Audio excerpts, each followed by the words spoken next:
এবং আমার একটা রক্তনালীতে 100% ব্লক ছিল। ওই ব্লক তো ছিলই, প্লাস দ্য যে রক্তনালী যে রেস্ট অফ ওয়েটা ওইটাও পুরোপুরি বন্ধ ছিল। মানে বলতেছিল যে বাইপাস করলে বেস্ট ট্রিটমেন্ট, বাইপাস করলে নতুন জীবন পাওয়া যাবে, এই ধরনের কথা বলতেছিল।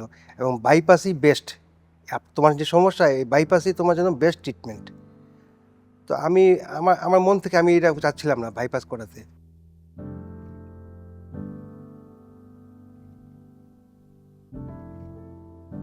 আমার সমস্যা আমি ফিল করতেছিলাম লাস্ট 1 ইয়ার অথবা মোর দেন 1 ইয়ার। আমার মুভমেন্ট করার সময় আমার নিঃশ্বাসে একটু সমস্যা হতো। নিঃশ্বাসটা ভারী হয়ে আসতো। আমি সকালবেলা পার্কে হাঁটাহাঁটি করতাম। হাঁটাহাঁটি করার সময়ও আমার প্রায় দেখা যাচ্ছে যে নিঃশ্বাসটা ভারী হয়ে আসতো, অথবা আপার চেস্ট অথবা গলার নিচের অংশে বা চোয়ালের অংশে একটু প্রেশার ফিল করতাম আর কি। আপনার কি কোনো বুকে ব্যথা ছিল? না, আমার কোনো চেস্ট পেইন ছিল না কখনো। ওই গলায় এবং চোয়ালে চাপ লাগতো, প্রেশার লাগতো, আর ব্রিদিংটা মানে স্মুথ ছিল না। একটু মানে ব্রিদিংটা একটু মানে খুব স্লো হয়ে যেত। হ্যাঁ, এফেক্ট তো করছিলই।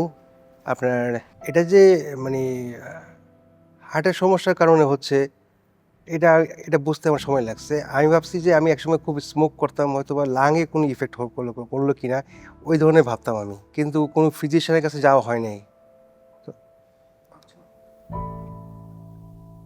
This patient had shortness of breath and some chest pain.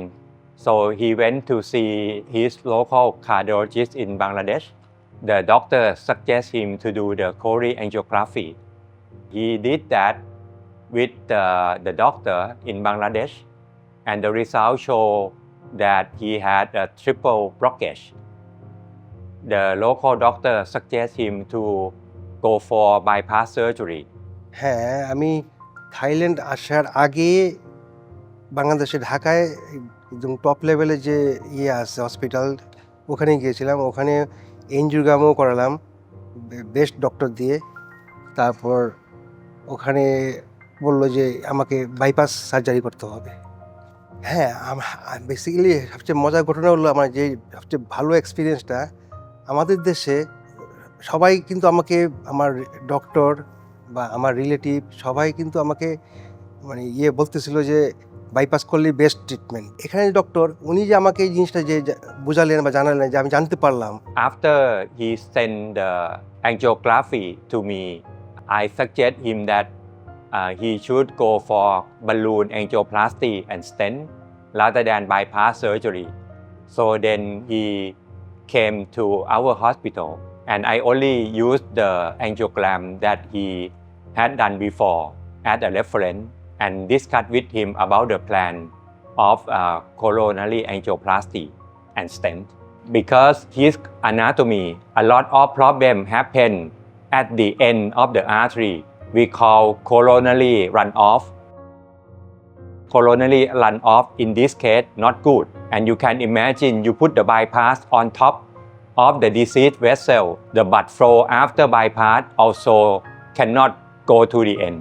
So after seeing this one, I suggest him that he is not a good candidate for coronary bypass surgery. বুঝালেন বা জানালেন যে আমি জানতে পারলাম যে আমার এই যে এইজ এখন 50 বা 52, এই ডক্টর বললেন যে তোমার এইজটা বাইপাসের সময় হয় নাই তোমাকে।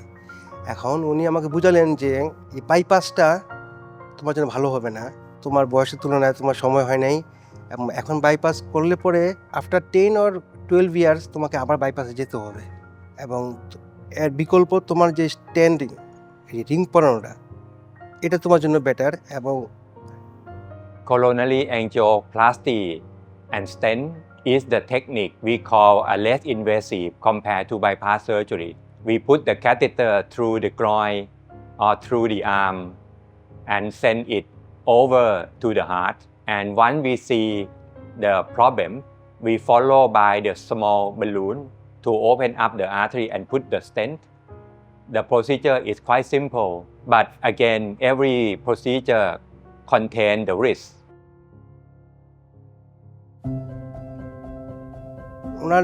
ওনার কাছ থেকে যে ট্রিটমেন্ট পেলাম আমি, মনে হলো যে এটা আমি আর কোথাও এই ধরনের আমি মানে পাবো, মানে পেতাম বলে আমি মনে করি না আর কি। এই ডক্টর আমাকে ওই ব্লকটা তো খুলে দিছে, প্লাস ওই যে ড্রেনটা যে ওটাও আমার ক্লিয়ার করে দিয়েছে। আমার হার্টে এখন পুরোপুরি যেখানে যেখানে রক্ত চলাচল করা দরকার পুরোপুরি করতেছে।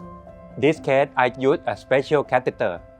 We call dual lumen catheter and penetrate the proximal fiber cap. And luckily, we can get into the true lumen. So that's why this case was successful. দেখেন, ফার্স্ট অফ অল আমি তো বাইপাস থেকে বেঁচে গেছি, ওখানে আমার যেতেই হয় নাই। এই যে বুক কাটা, এটা নিয়ে মানে বুক কাটাকাটি হবে এটা নিয়ে আমি খুব ভয়ে ছিলাম, আতঙ্কে ছিলাম। আমার এই টেনশনে আমার 20 থেকে 25 দিনে আমার 5 থেকে 6 কেজি ওজন কমে গেছে। কিন্তু এখানে ফাইনালি আমি যে ট্রিটমেন্টটা পেলাম, আমার যে মনে যে ভয় বা আতঙ্ক ছিল সেই তুলনায় ট্রিটমেন্টটা এত ইজি হবে আমি ভাবতে পারিনি। এখন আমি নিঃসন্দেহে খুব ভালো ফিল করতেছি। আমি একটু হাঁটাহাঁটি করলে আমার যে সমস্যাগুলো দেখা দিত, প্রেশার, এই যে এখানে এই চোয়ালের এখানে প্রেশার, আমি এখন এই ব্যাংকক শহরে অনেকখানি হাঁটাহাঁটি করি, দেখি যে হয় কি না এই ধরনের কিছুই হচ্ছে না। ব্রিদিংয়ে কোনো সমস্যা আমার এই পর্যন্ত, আমার এই রিং পরানোর পরে এই পর্যন্ত আমি ফিল করি নাই, বা ওই প্রেশারটাও আমি ফিল করি নাই। তো হুট করে আমি মনে করি যে এরকম সার্জারিতে যাওয়া ঠিক না। ভালো হসপিটাল, ভালো ডাক্তারের পরামর্শ নেওয়া, ওপিনিয়ন নেওয়া উচিত। অ্যাটলিস্ট ওপিনিয়ন নেওয়া হলে আমরা রিয়েল অবস্থাটা বুঝতে পারি, জানতে পারি। হুট করে আমি মনে করি যে এরকম সার্জারিতে না গিয়ে আমি একটা জিনিস বুঝতে পারলাম যে সার্জারি করার একটা বয়স থাকে। এখানকার যে ডক্টর আমাকে যে চিকিৎসা করলেন, ডক্টর সুগাতচাই, উনি আমাকে অনেক কিছুই আমি জানতে পারলাম ওনার মাধ্যমে, যে আমার 50 বা 51, 52 এইজটা সার্জারির জন্য না, বা বাইপাসের জন্য না। বাইপাসের থেকে ভালো ট্রিটমেন্ট আমি পেয়েছি এখানে। তো আমি মনে করি যে কোনো রুগীর যে কোনো ডিজিজে কম্পেয়ার করা, ক্রস চেকিং করা উচিত। অ্যাটলিস্ট একটা ভালো হসপিটাল বা ভালো ডাক্তারের মতামত নিলে চিকিৎসাটা ভালো হয়। জি, থ্যাংক ইউ মেডপার্কে, thank you. Thank you so much.